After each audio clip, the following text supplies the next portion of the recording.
Amigos, amigas, muy buenos días. Bienvenidos a Vis a Vis con Yanei Nostroza en este día de Nochebuena. Hoy celebramos la Nochebuena en el mundo católico, un día en que tenemos que entrar en mucha reflexión y mucha espiritualidad, mucha unión familiar. Se los deseo a todos en este día especial. Hoy quiero empezar este punto G Express de este programa con algo que considero que es una buena noticia, porque es una noticia en donde se hace justicia. Y es referente a la orden de la Corte Provincial de Santo Domingo de los Áchilas, que ordenó el reintegro a la Fuerza Aérea Ecuatoriana del capitán Diego Peña-Herrera, el capitán de la FAE, Diego Peña-Herrera. ¿Quién es Diego Peña-Herrera? Fue ex jefe de seguridad de la esposa de Rafael Correa cuando era presidente de la República y que fue víctima de una persecución brutal, una persecución realmente en donde se sintió todo el peso del poder y del Estado ecuatoriano sobre una sola persona que pues no había hecho absolutamente nada malo más allá de tener y haber logrado una cercanía especial con su protegida, que era la señora Anne Malherbe, esposa de Rafael Correa. En ese momento no le puedo llamar primera dama porque ella nunca aceptó ese cargo. Ella siempre se mantuvo al margen, siempre se mantuvo dentro de su hogar, con su trabajo como profesora y ocupada de sus hijos, que es lo que ella decidió, y entiendo, a ese acuerdo llegaron con Rafael Correa. Participó muy pocas ocasiones, pero muy pocas ocasiones en actos oficiales, pues lo hacía siempre con bajísimo perfil. Nunca en la vida le dio una entrevista a nadie. Y su nombre pues fue muy mencionado cuando se conoció el caso del capitán Peña-Herrera. El capitán Peña-Herrera, bueno, fue acusado de tener algún tipo de relación con la esposa de Correa. Algo que debo decirlo, él nunca aceptó que eso haya sucedido. ¿Y cómo sé esto? ¿Y por qué me animo a contar esto? Porque después de conocerse la decisión de la Corte Provincial de Santo Domingo de los Áchilas de que el ex jefe de seguridad de la esposa del expresidente Rafael Correa tiene que volver a la Fuerza Aérea Ecuatoriana luego de 12 años de litigio, he visto en todos los medios de comunicación una entrevista que se le hizo a Diego Peña-Herrera en donde contó detalles, no solamente de la relación, el tipo de relación que tenía con Anne Malherbe, sino detalles de la persecución a la que había sido sometido desde que estos rumores empezaron, en donde se ordenó primero un traslado de Quito a Guayaquil, es decir, se le relevó del cargo de jefe de seguridad de Anne Malherbe para ocupar un cargo en la ciudad de Guayaquil dentro de la Fuerza Aérea Ecuatoriana. Y luego de una decisión que toma la esposa del expresidente, y que quiero que él mismo lo cuente, deciden enviarle a Tena, en donde empieza todo el infierno, luego de que le acusaron de haber mal usado el armamento de dotación que le otorgaron o que le dan como parte por ser miembro de la Fuerza Aérea Ecuatoriana, por ser miembro de las Fuerzas Armadas. Le acusaron de mal usar su armamento, de haber desperdiciado una munición, y eso arrancó en un proceso que lo dejó fuera de la Fuerza Aérea Ecuatoriana y que ahora se reconoce que fue totalmente injusto, y por esa razón regresa el capitán Peña-Herrera a la Fuerza Aérea Ecuatoriana. Eso es lo que se ha ordenado. Esa entrevista, quisiera que me la pongan en doble pantalla, ¿sí? Esa entrevista la hice yo en el año 2012. Y les quiero contar cómo fue. Un día recibí una llamada del capitán Diego Peña-Herrera en donde deseaba conversar conmigo para poder comentarme detalles. Esta es la entrevista a la que hago referencia, y me pide que le haga una entrevista pública, ¿sí? Es decir, que le invite a mi programa de entrevistas. En ese momento yo estaba trabajando en Teleamazonas, y que le haga esa entrevista para que él pueda contar su verdad, porque su mayor preocupación no solamente era todo lo que se estaba diciendo de una supuesta relación con Anne Malherbe, la primera o la esposa de Correa, sino que además estaba en riesgo su carrera, algo para lo que él se había preparado toda su vida. una carrera en donde estaba catalogado como un miembro de la Fuerza Aérea Ecuatoriana brillante, con mucho futuro, un caballero, un hombre muy, muy suave, muy empático, que pues precisamente por esas razones lo pusieron a cargo de la protección de la esposa del primer mandatario. ¿Qué acordamos?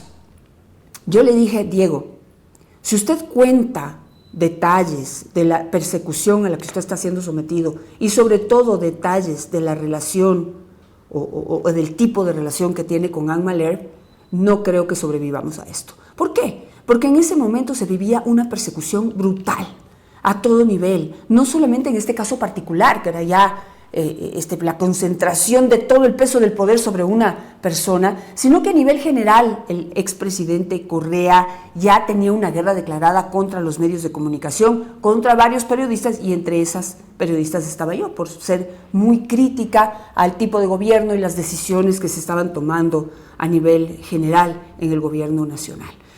Pero le dije, bueno, hagamos un acuerdo.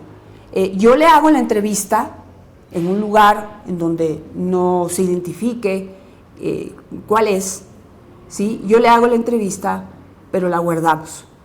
Y si es que a usted le pasa algo, porque él ya me advertía de que su vida estaba en peligro, si a usted le pasa algo, yo me comprometo a publicar la entrevista, en donde él advertía que estaba en serio peligro y que estaba siendo amenazado por el gobierno. Responsabilizaba en esa entrevista a Rafael Correa por su vida y la de su familia, en este caso sus padres. Él es un hombre soltero, en ese entonces era soltero y hasta ahora sigue soltero. Estaba a cargo de sus padres, cuidaba a sus padres, hoy en ese tiempo ya mayores, hoy ya ancianos. Y quedamos en eso.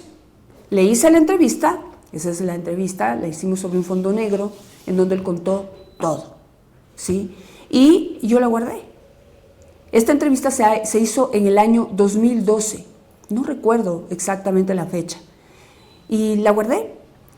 Y un buen día, él me llama y me dice, Janet, ¿por qué hizo esto? La entrevista está al aire, está en YouTube. Y yo me sorprendo y digo, pues yo no la he subido, yo cumplo mi palabra. Y hasta ahora su situación ha sido muy delicada, muy dura, pero usted está vivo.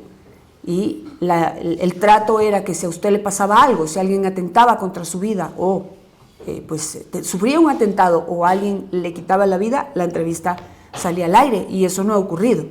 Así que yo he cumplido mi palabra. Yo no he subido la entrevista a YouTube, pero alguien la subió. Y de mi escritorio, antes se guardaba eso en DVDs, ese DVD desapareció. Yo no lo tengo ya, yo no tengo la entrevista original que se subió a YouTube bajo el nombre de El Capitán y la Reina o algo así, fue el nombre que le pusieron al video.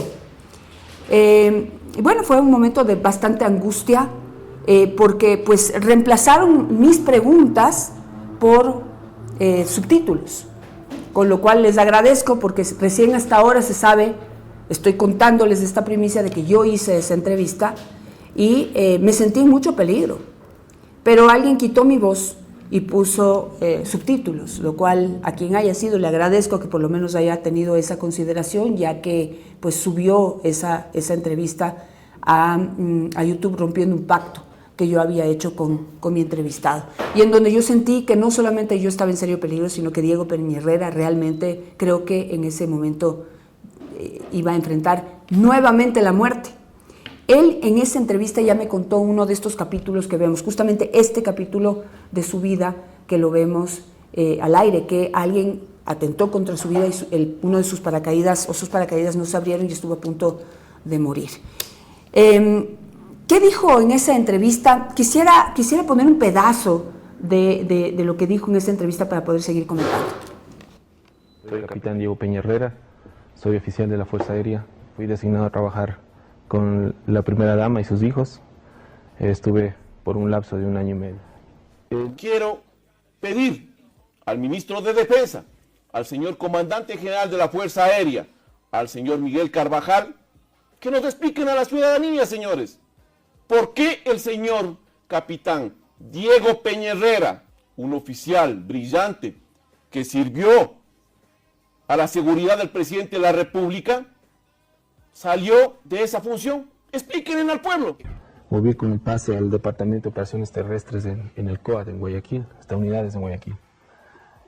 Y un día yo tenía contacto con ella, como le cuento, en las actividades de Salto y todo el asunto. Un día recibí una llamada, un domingo, de que iba a visitarme en Guayaquil. Entonces yo asumí que venía con su equipo de seguridad. O sea, es una norma que ella ande con su equipo, ¿no? Entonces yo me imaginé que venía con ellos. Pero llegué al aeropuerto y no salió con su equipo, salió sola. Al segundo día de que se enteraron que la señora estuvo en Guayaquil conmigo, fui dado el pase, fue una forma intempestiva al TENA. Detrás de yo llegar al TENA viene mi más grave problema, mi más grave persecución definitivamente. Era víctima de interceptación de teléfonos, de persecuciones y vigilancias por parte de agentes de inteligencia. Empecé ahí a ser seguido por mi institución, ¿no? Y lastimosamente nuestros jefes, el general Barreiro en este momento y el general Borges en su momento, fueron parte de esta persecución. De hecho, el final de esta persecución es tenerme fuera de la institución. Yo tuve en el 2008 un percance saltando tándem con un compañero. Hasta ese momento todo parecía coincidencia. En el año 2008 el capitán va a realizar un salto de tándem. Tándem es cuando uno salta con otra persona, con un mismo equipo de paracaídas. Este equipo, entiendo que inicialmente el principal no se le abrió al capitán en la caída libre que estaba realizando. Posteriormente tienen uno de reserva, tampoco se le abre. Esto dio lugar a que luego de una serie de maniobras desesperadas, donde creo que el capitán realmente ya se estaba encomendando al más allá, el compañero, es decir, el camarógrafo que iba filmando el salto, realiza una maniobra de salvamento para el capitán y logra hacer una maniobra que le permite al capitán que su paracaídas funcione y realmente salve su vida. De que la gente que trabajaba conmigo, que valoraba mi trabajo, valora mi amistad, me dice: Diego, sabes que ten cuidado, están hablando esto, te van a hacer lo otro. No podía ni moverme del TENA, tenía que chequear mi vehículo para poder moverme, tenía que, inclusive, recomendaciones de usar un chalecos antibalas para poder caminar por la ciudad. Por favor, o sea, estas cosas se subieron de nivel. Estas cosas se le fueron de la mano, creo que al mismo presidente de la República pasó. Y esta lamentable coincidencia en la que falleció mi compañero, mi amigo, en el 4 de diciembre, aquí en Puerto Viejo, me ha hecho pensar muchas cosas. Muy bien, esta entrevista, como les comento, esta entrevista la hice yo en el 2012, pero pues no fui yo la que la subió a YouTube.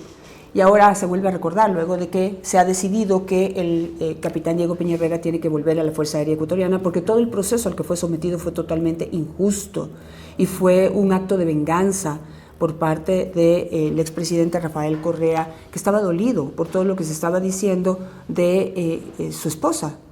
En esta entrevista, y aunque no se escuchó en esta parte que publicamos, yo le insistí y le pregunté muchísimas veces qué tipo de relación, y si él tenía algún tipo de relación amorosa con la esposa del expresidente Correa. Y él, en lo caballero que es, nunca dijo que eso era verdad. Siempre dijo que eso era falso, que él tenía una relación cercana, que se había fruto de que se ganó la confianza de la esposa de Correa, que para ese entonces, y de lo que él mismo cuenta, pues no sé, quizás se sentía abandonada, decepcionada, en total desacuerdo con la forma en la que se estaba llevando el gobierno, y en general con que Correa se haya metido en la política. Eso es lo que yo entiendo y lo estoy interpretando, porque jamás he hablado con ella, pero es de lo que yo conversé con él. Él, en cambio, le dio atención, le dio confianza para poder conversar y contar determinadas cosas, porque fíjense que en este capítulo, que es bastante, no sé, comprometedor, o sea, dice mucho, ¿no? Ya le separan a él de la seguridad de la primera dama, le mandan a Guayaquil y de repente recibe una llamada de ella que le dice que está llegando al aeropuerto y que necesita hablar con él de cosas que solo sabía él. Eso, pues, evidentemente daba mucho que pensar, pero él jamás dijo que eso, incluso esas cosas que él sabía, correspondían a una relación íntima que podía tener con ella. y que se sorprende porque a pesar del riesgo al que ella siempre estaba expuesta, llega sola a Guayaquil, a donde él llega a recogerla y que luego se reúnen a conversar en un McDonald's cerca del aeropuerto de Guayaquil. Evidentemente ella estaba permanentemente seguida por inteligencia y él también, con lo cual se enteraron de que ella hizo este viaje, poniendo incluso en riesgo su seguridad y su vida, y después de eso le mandan a él al TENA. Y en el TENA empieza toda esta persecución luego de que le acusaron de haber mal usado su armamento.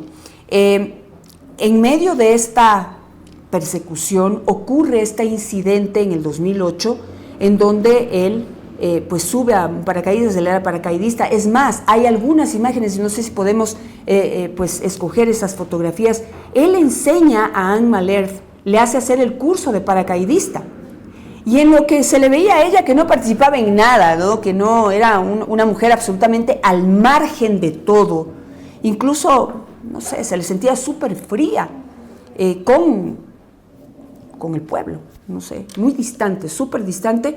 Se le ve a ella lanzándose del avión con Diego Peña porque ella se graduó de paracaidista.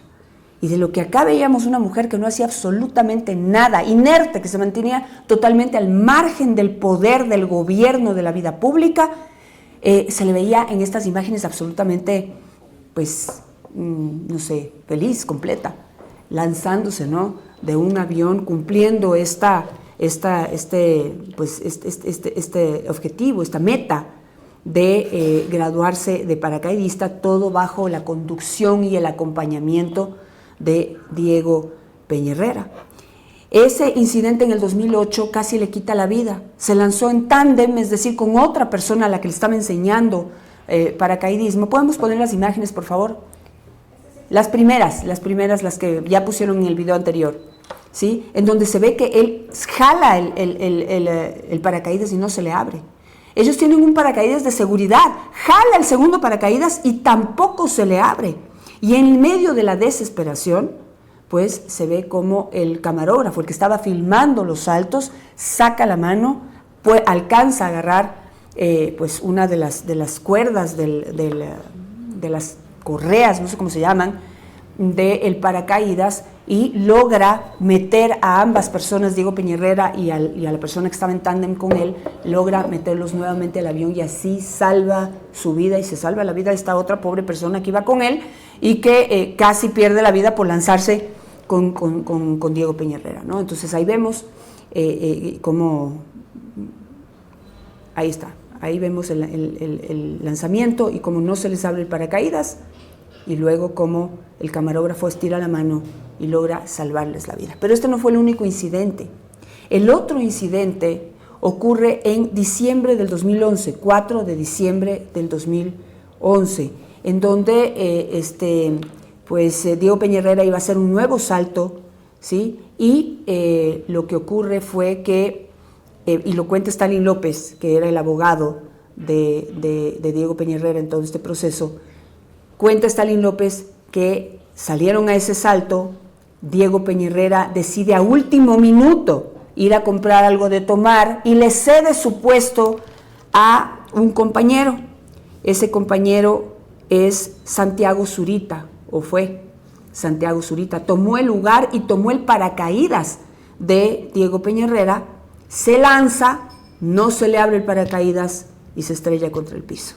Este caso fue noticia, pero en el momento que fue noticia no fue relacionado con Diego Peña Herrera. Luego se conoció que esa persona que saltó y murió fue en lugar de Diego Peña Herrera. Y ahí está el reporte, ¿no? Porque en todos los aviones que se hace paracaidismo tienen que ir apuntados todas las personas que saltan y el momento en que saltan. Entonces ahí está ese documento. Se tacha el nombre de Diego Peña Herrera y se pone el Diego de Santiago Zurita, que es el que a última hora decide saltar tomando el lugar de Diego y se mata, ¿sí? Estos dos, este recuento se hizo en un documental que lo produjo el periodista colombiano Gonzalo Guillén, que se llama Retrato de un padre de la patria. Ahí, en ese documental, que se los recomiendo, está en YouTube para libre vista de todos. Ahí cuenta cómo el gobierno de Correa se relacionó con las FARC, cómo se financió, cómo fue el financiamiento y el relacionamiento con las FARC. Y la hace un ex guerrillero, la develación la hace un ex guerrillero de las FARC colombiano, al que le decían el chorizo, y que se convirtió en testigo protegido. Gonzalo Guillén pudo hablar con él y contó todos estos detalles de la relación de Raúl Reyes con el expresidente Correa, y de cómo él fue como un intermediario, un mensajero entre el gobierno y las FARC, y por eso conocía tanto detalle de esta relación y de la instalación de Raúl Reyes en la frontera ecuatoriana. Este documental, y con esto termino, el documental Retrato de un padre de la patria, iba a salir en RCN una vez se terminó de producir, y el día que iba a salir lo sacaron del aire, o sea, dijeron que no. Se arrepintieron, se echaron para atrás, dijeron que no, luego de presión e intervención de la SECOM de ese momento, con Fernando Alvarado a la cabeza, y del mismo Rafael Correa. Fue Gonzalo Guillén a Estados Unidos y hizo un trato con un canal en Miami, un canal latino en Miami, que acordó sacar el documental. Y el día que salió el documental, Fernando Alvarado estuvo en Miami para impedir que el documental salga al aire. No les preocupaba nada. Lo único que les preocupaba era la parte en donde se develaba que una supuesta cercanía, una relación cercana del capitán Peña Herrera con Anne Malherbe, es decir, se iba a hablar de ella, ¿sí? Y además se iba a develar estas imágenes inéditas que fueron publicadas en ese documental de los 2 incidentes y accidentes de paracaídas en los que Diego Peña Herrera casi pierde la vida. El documental salió al aire, pero la periodista que lo presentó lo suspendió antes de que salga la parte correspondiente a la historia de Diego Peña Herrera y Anne Malherbe y estos accidentes de paracaidismo. Esa es la historia. La entrevista completa, pues voy a tratar de conseguirla de nuevo, pero yo ya no la tengo, yo no la subí. Yo hice esa entrevista de la manera más responsable, porque yo creo que si me dejaba llevar por la primicia de ese momento, que habría sido una noticia bomba, yo creo que hoy quizás no estaría contando esta historia, y seguramente Diego Peña Herrera no estaría volviendo hoy a la Fuerza Aérea, sino que tampoco habría contado la historia. Habría sido, desde mi punto de vista, muerte segura. Yo siempre he sido partidaria de hacer un periodismo responsable. La responsabilidad de la vida de las personas, la seguridad propia y la de la familia está primero, antes que la noticia, la primicia. Pero bueno, hoy he tenido la oportunidad de contar esto que me he guardado durante tantos años. Y felicito a Diego Peña Herrera por haber sido tan persistente, haber luchado durante estos 12 años y ahora volver a la Fuerza Aérea. Entre las condiciones que se ha puesto el tribunal que lo devuelve a la Fuerza Aérea Ecuatoriana, la Corte Provincial de Santo Domingo, está que tiene que regresar a la Fuerza Aérea con el grado de capitán, pero que tiene que hacer cursos rápidos, porque en este momento ya debería estar de coronel. Y es ahí a donde él tiene que llegar. Lo sacaron de la Fuerza Aérea sin pensión, sin jubilación, sin absolutamente nada, con una mano adelante y la otra atrás, y sobre todo saliendo por la puerta de atrás. Hoy tiene esa oportunidad de volver a la Fuerza Aérea, y en el momento que él decida salir por la puerta grande. Esto es Punto G, algo más que Express.